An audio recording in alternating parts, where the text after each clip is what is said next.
گرمی میں نہ پڑھو۔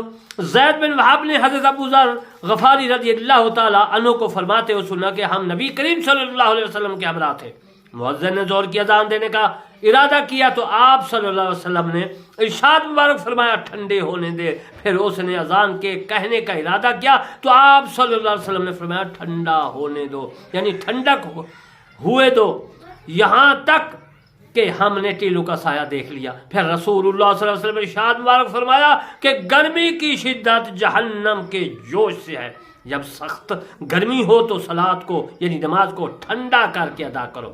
یہ حدیث بخاری میں بھی ہے، کتاب مواقیت الصلاۃ یعنی وقت، اور ابو داؤد کتاب الصلاۃ میں بھی ہے حدیث جو میں نے عرض کی ہے۔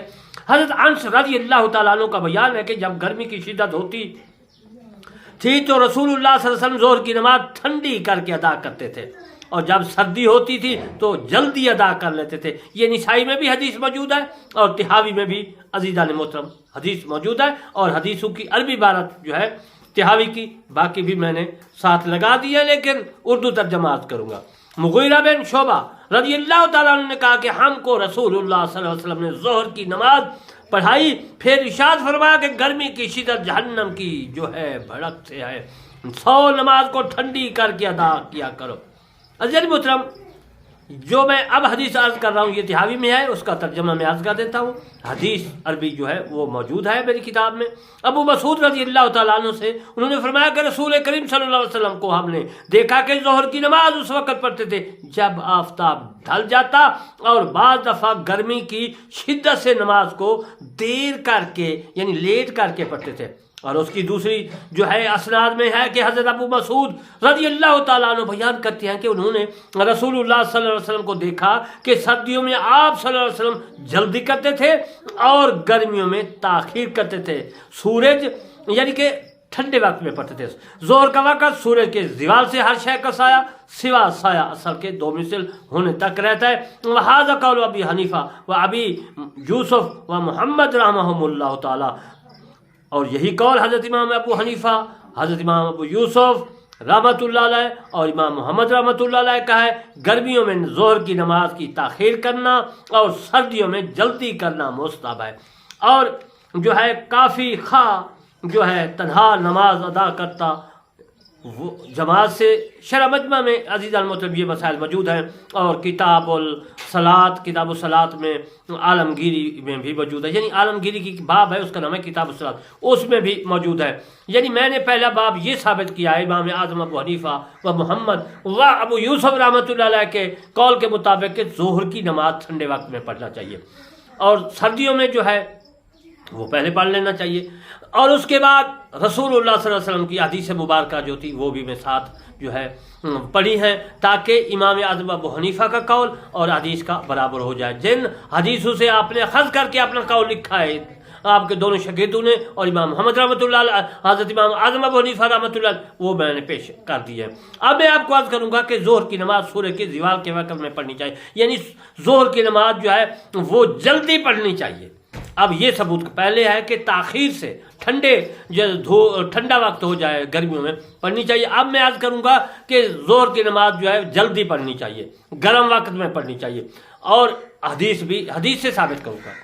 عزیز محترم دوستو بزرگوں، کہ حضرت انس بن مالک رضی اللہ تعالیٰ عنہ فرمایا کرتے ہیں کہ رسول اللہ صلی اللہ علیہ وسلم آفتاب ڈھلے یعنی سورج کے زوال کے وقت تشریف لائے اور نماز ظہر پڑھائی۔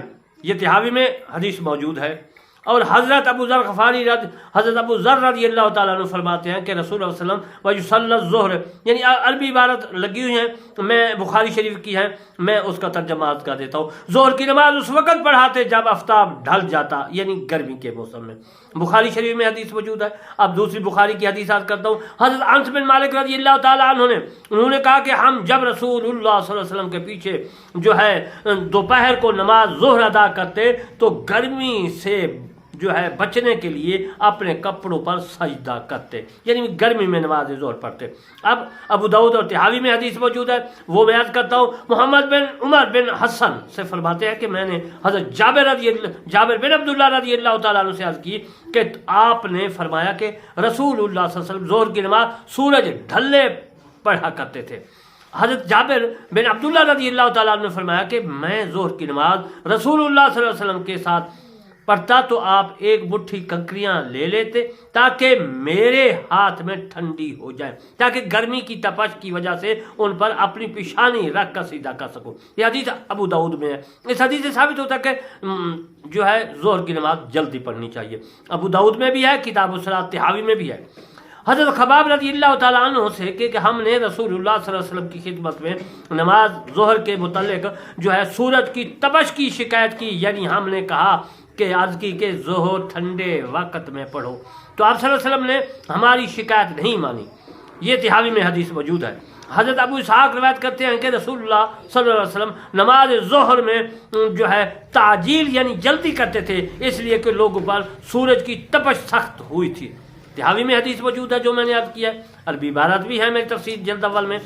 حضرت عائشہ صدیقہ رضی اللہ تعالیٰ عنہا فرماتی ہیں کہ میں نے رسول اللہ صلی اللہ علیہ وسلم سے زیادہ نماز ظہر میں جلدی کرنے والا کسی کو نہیں دیکھا۔ حضرت بی بی عائشہ صدیقہ رضی اللہ تعالیٰ عنہ نے اپنے والد ماجد حضرت ابو بکر صدیق رضی اللہ تعالیٰ عنہ اور حضرت عمر رضی اللہ تعالیٰ عنہ کو بھی مستثنا نہیں کیا۔ طحاوی شریف میں حدیث موجود ہے۔ حضرت ابو ہریرہ رضی اللہ تعالیٰ عنہ کو فرماتے سنا کہ رسول کریم صلی اللہ علیہ وسلم دوپہر کی نماز یعنی ظہر کی نماز کے بارے میں عرض کر رہا ہوں، دوپہر کی نماز جس کو تم لوگ نماز ظہر کہتے ہو سورج ڈھلے پڑھایا کرتے تھے، یعنی پڑھا کرتے تھے۔ طحاوی میں حدیث موجود ہے۔ حضرت انس بن مالک رضی اللہ تعالیٰ عنہ کو فرماتے سنا کہ رسول اللہ علیہ وسلم جب کسی جگہ اترتے تو نماز کا اثر جو ہے نماز جس وقت آپ اترتے کوئی بھی نماز یعنی کہ جس وقت آپ کسی سفر میں تھے یا جس جگہ بھی تھے تو آپ جب تک ظہر کی نماز نہ پڑھتے کوچ نہیں کرتے تھے، یعنی سفر میں نماز ظہر مدینہ پاک میں یا جب بھی مدینہ پاک میں ہوتے ظہر کی نماز پڑھتے اور اس کے بعد سفر میں چلے جاتے۔ ایک آدمی نے کہا کہ اگرچہ نصف النہار کا وقت ہوتا تو فرمایا اگرچہ نصف النہار کا وقت ہوتا۔ طحاوی شریف میں یہ حدیث موجود ہے اور میری تفسیر کرمانی جلد اول صفحہ نمبر 59 میں بھی موجود ہے۔ حضرت عبداللہ بن مسعود رضی اللہ تعالیٰ عنہ نے فرمایا کہ ظہر کی نماز کا اثر تاخیر سے پڑھنا مستحب ہے، گرمیوں میں اندازہ 3 سے 5 قدم تک اور سردیوں میں 5 سے 7 قدم تک۔ ابو داؤد میں یہ حدیث موجود ہے۔ مطلب پھر میں عرض کر دیتا ہوں کہ طحاوی میں حدیث موجود ہے کہ حضرت عبداللہ بن مسعود رضی اللہ تعالیٰ عنہ نے فرمایا کہ ظہر کی نماز کا اثر تاخیر سے پڑھنا جو ہے مستحب ہے، گرمیوں میں اندازہ 3 سے 5 قدم تک اور سردیوں میں 5 سے 7 قدم تک۔ مطلب یہ حدیث موجود ہے ابو داؤد کتاب الصلاۃ میں۔ اب میں آپ کو نماز اثر تاخیر سے پڑھنا مستحب ہے اس کے متعلق عرض کرتا ہوں۔ پہلے میں نے ظہر کو جو ہے ٹھنڈے وقت میں عرض کیا اور اس کے بعد دوسرا مسئلہ میں نے ظہر کی نماز کو تاخیر نہیں فرمائی کی بلکہ کہا کہ جلدی پڑھو۔ آپ کو دونوں مسئلے میں نے عرض کیا ہے۔ ظہر کو ایک جماعت جو ہے ٹھنڈے وقت میں پڑھتی ہے، دوسری گرم وقت میں۔ ادھر بھی حدیثیں ہیں ٹھنڈے وقت والی اور گرم وقت میں پڑھنے کی، وہ بھی جہاں بھی حدیث ہے۔ آپ نے میری تقریر سنی اور آپ کو اندازہ اور معلوم اور علم جو ہے آپ کو تک پہنچ گیا۔ اب میں عزیز المطلب نماز اثر کے تاخیر سے پڑھنا مستحب ہے کے بارے میں عرض کرتا ہوں۔ میں انشاءاللہ حدیث مبارکہ سے آپ کو ثابت کروں گا کہ جو ہے نماز اثر جو ہے وہ تاخیر سے دیر سے پڑھنی چاہیے، اور اس کے بعد جو ہے میں آپ کو حدیث مبارکہ سے جو ہے روشناس کروں گا کہ یہ جائز ہے۔ حدیث میرے جو تفسیر کرمانی ہے اس کی تفسیر صفحہ نمبر 60 پر جو ہے میں جلد اول میں وہ میں عرض کر رہا ہوں، اس میں طحاوی شریف کی جو ہے حدیث میں اس کا ترجمہ عرض کر رہا ہوں، عربی بھی ساتھ لگی ہوئی ہے۔ حضرت ابو جو ہے ابو الوردی رضی اللہ تعالیٰ نے فرمایا کہ نبی کریم صلی اللہ علیہ وآلہ وسلم نبی کریم کے ہمراہ اور مدینہ منورہ میں نماز اثر ادا کرتا تھا، پھر نماز ادا کر کے جو ہے ذوالحلیفہ آتا تھا سورج غروب ہونے سے پہلے اور شجرہ ذوالحلیفہ مدینہ سے 2 فرسنگ کی مسافت پر واقع ہے۔ یعنی مطلب جب میں نے عمرہ کیا تو میں نے بھی وہاں گیا، اور جب مکہ سے مدینہ آیا دوبارہ میں مدینہ مکہ پاک جانے لگا تو میں نے ذوالحلیفہ پر احرام باندھا، وہاں زیارت بھی فرمائی اس جگہ کی۔ اس جگہ مدینہ پاک سے جو ذوالحلیفہ ہے میں اس کے بارے میں یاد کر رہا ہوں کہ مدینہ پاک سے 2 فرسنگ کی مسافت پر واقع ذوالحلیفہ ہے۔ عزیز محترم، اب میں آپ کو ایک اور حدیث یاد کرتا ہوں، طحاوی شریف کیا ہے۔ حضرت ابو الورا رضی اللہ تعالیٰ عنہ نے کہا کہ میں نماز اثر نبی کریم صلی اللہ علیہ وسلم کے ساتھ ادا کیا کرتا تھا اور پھر چل کر ذوالحلیفہ جو ہے پہنچ جاتا تھا سورج غروب ہونے سے قبل، یعنی پہلے۔ تو اس حدیث سے ثابت ہوا کہ رسول اللہ علیہ وسلم تاخیر نماز اثر میں کرتے تھے۔ اب طحاوی شریف کی میں دوسری یاد کر رہا ہوں ایک اور حدیث کہ بشیر بن ابی مسعود رضی اللہ تعالیٰ عنہ بیان کرتے ہیں کہ اپنے والد کے کہا کہ رسول اللہ صلی اللہ علیہ وسلم ایسے وقت نماز پڑھتے تھے کہ سورج سفید اور اونچا ہوتا تھا اور نماز کا فارغ ہو کر جانے والا 6 میل کے فاصلہ ذوالحلیفہ تک پہنچ سکتا تھا، یعنی کہ مدینہ پاک سے ذوالحلیفہ 6 میل ہے۔ اس حدیث پاک سے ثابت ہوا سورج ڈوبنے سے پہلے تھے۔ اور اس کے بعد طحاوی نے ایک اور حدیث لگائی ہے، میں نے اپنی تفسیر کرمانی میں لکھی ہے صفحہ نمبر 60 پہ۔ اس میں یہ ہے کہ حضرت انس رضی اللہ تعالیٰ عنہ سے روایت ہے کہ نماز عصر ایسے وقت میں ادا کرتے تھے کہ سورج سفید اور اونچا ہوتا تھا۔ حضرت انس رضی اللہ تعالیٰ عنہ فرماتے ہیں، یہ حدیث طحاوی شریف میں موجود ہے، آپ سے نمازوں کے اوقات پوچھے گئے تو نماز عصر کے متعلق فرمایا ہے کہ رسول اللہ صلی اللہ علیہ وسلم تمہاری ان دونوں نمازوں کے درمیان ادا کیا کرتے تھے۔ دوستو بزرگوں، ابو قلابہ جو ہے روایت کرتے ہیں کہ فرماتے ہیں کہ نماز عصر کا نام عصر تعصر یعنی تاخر کی وجہ سے کہا گیا ہے، یعنی میں نے لغات کے معنی آپ کو عرض کیے تاکہ آپ کو عصر کا معنی بھی پتہ چل جائے۔ خالد ابو قلابہ سے روایت کرتے ہیں کہ ابو قلابہ نے کہا کہ عصر کا نام عصر اس وجہ سے ہے، اس سبب سے ہے ہوا کہ کہا کہ اس میں تاخیر کی جاتی ہے، پس اس قدم تاخیر کو ہم مستحب جانتے ہیں کہ سورج نہ زرد ہو نہ متغیر نہ ہو گیا ہو، اور یہی امام اعظم ابو حنیفہ، امام ابو یوسف، امام محمد بن حسن رحمہ اللہ کا قول ہے اور اس کو ہم اخذ کرتے ہیں۔ طحاوی شریف میں یہ مسئلہ موجود ہے کہ محمد ابو حنیفہ حماد ابراہیم سے روایت ہے کہ ایک آدمی رسول کریم صلی اللہ علیہ وسلم کے پاس نماز کا وقت پوچھنے کے لیے آیا اور رسول اللہ صلی اللہ علیہ وسلم نے اس کو حکم دے دیا کہ آپ کے ساتھ نمازوں میں شریک ہو۔ تو حضرت بلال رضی اللہ تعالیٰ عنہ کو تمام نمازیں پہلے وقت میں پڑھنے کا حکم دیا، پھر دوسرے دن تمام نمازیں آخری وقت میں پڑھی، پھر فرمایا کہ نماز کے اوقات کے متعلق سوال کرنے والا کہاں ہے؟ ان دونوں کے درمیان نماز کا وقت ہے۔ قال محمد وبہی تاخذ والمغرب۔ عزیز محترم، اس عبارت کتاب الاسحار کی ہے، اس کا ترجمہ میں آپ کا دیتا ہوں، عربی عبارت ہے میری کتاب تفسیر کرمانی میں، کہ امام محمد نے کہا کہ ہم اس پر عمل کرتے ہیں اور مغرب جو ہے وغیرہ ہمارے نزدیک اس میں برابر ہے کہ اس کی تاخیر جو ہے اور ہم مکروہ سمجھتے ہیں جبکہ سورج غروب ہو جائے۔ امام ابو حنیفہ کا یہی قول ہے، عصر کی نماز میں ایسے وقت تک کہ سورج میں تغیر نہ ہو اور زمانہ میں تاخیر کرنا مستحب ہے، اور ہر زمانہ میں تاخیر کرنا مستحب ہے۔ سورج کی غروب جو کہ تغیر کا اعتبار سے دھوپ کے بدلنے کا اعتبار نہیں، بس جب آفتاب کا جو ہے غروب ایسا ہو جائے کہ اس کے دیکھنے سے آنکھ نہ چندھیا جائے تو اس وقت سورج میں تغیر ہو گیا، اور جب تک ایسا نہیں، جب تک کہ تغیر نہیں کافی، اور یہی صحیح ہے، یہ ہدایہ میں بھی ہے۔ اور اگر تغیر سے پہلے نماز شروع کی اور تغیر تک نماز لمبی ہو گئی تو مکروہ نہیں ہے۔ یہ مسئلہ عزیز المحترم بحر الریق فقہ کتاب ہے، اس میں بھی ہے، غایۃ البیان میں بھی ہے، اور فتاوی عالمگیری میں بھی موجود ہے۔ میں نے عرض کیا کہ ظہر کی نماز جو ہے تاخیر سے پڑھنی چاہیے، ایک گروہ ہے، ایک جماعت ہے اس طرف گئی ہے، میں نے حدیثیں ثابت کی۔ اب میں آپ کو یہ عرض کروں گا کہ نماز عصر کو جلدی پڑھنا چاہیے۔ پہلے میں نے عرض کیا نماز عصر کو دیر کر کے پڑھنا چاہیے، اب میں عرض کروں گا کہ نماز کو جلدی پڑھنا، جن کے دو گروہ، ایک عمل کرتا ہے نماز عصر کو کہ وہ لیٹ کر کے پڑھے، دیر کر کے، دوسرا پڑھتا ہے جلدی۔ اب میں عرض کر کے امام اعظم ابو حنیفہ رحمۃ اللہ قول اور اس کے شاگردوں کہ نماز عصر جو ہے تاخیر سے پڑھنی چاہیے۔ اب میں عرض کروں گا حدیث پاک سے جو دوسرا گروہ جو ہے چلتا ہے وہ نماز عصر کو جو ہے جلدی کر کے پڑھتا ہے۔ اب میں ان کے ثبوت میں عرض کروں گا نماز عصر کو جلدی پڑھنا چاہیے، ان کا یہی کہنا ہے۔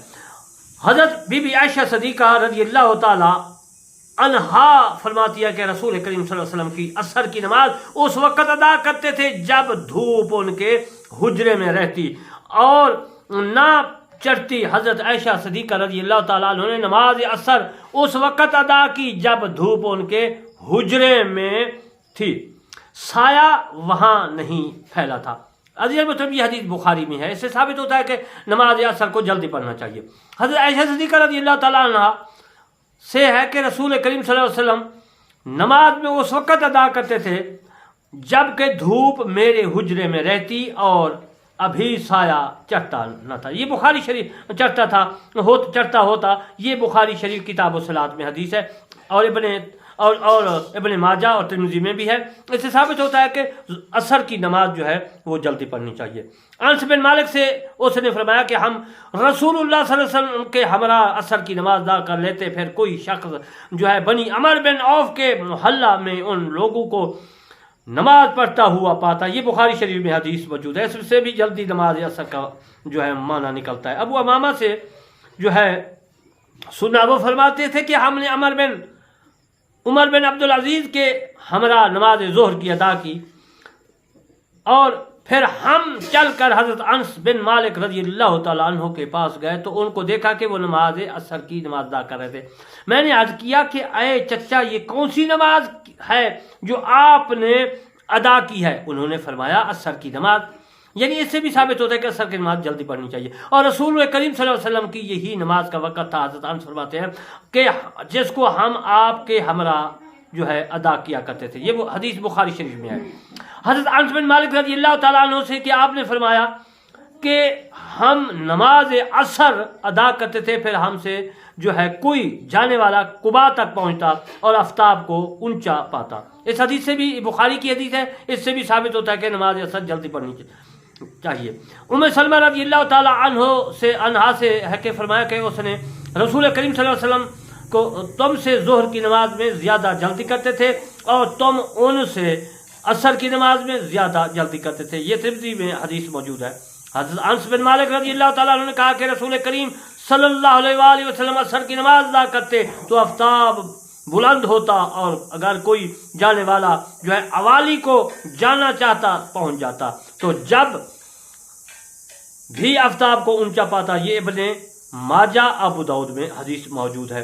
حضرت انس بن مالک رضی اللہ تعالیٰ عنہ کے پاس گئے تو وہ نماز ادا کرنے کے لیے کھڑے ہو گئے۔ جب وہ اپنی نماز سے فارغ ہوئے تو ہم نے جلدی نماز ادا کرنے کے متعلق پوچھا، اس بات کو کہا کہ آپ نے فرمایا کہ میں نے رسول کریم صلی اللہ علیہ وسلم کو یہ فرماتے ہوئے سنا ہے کہ یہ منافقین کی نماز ہے جو بیٹھا رہے یہاں تک کہ آفتاب زرد ہو جائے، کیونکہ وہ شیطان کے دونوں سینگوں کے مابین ہوتا ہے۔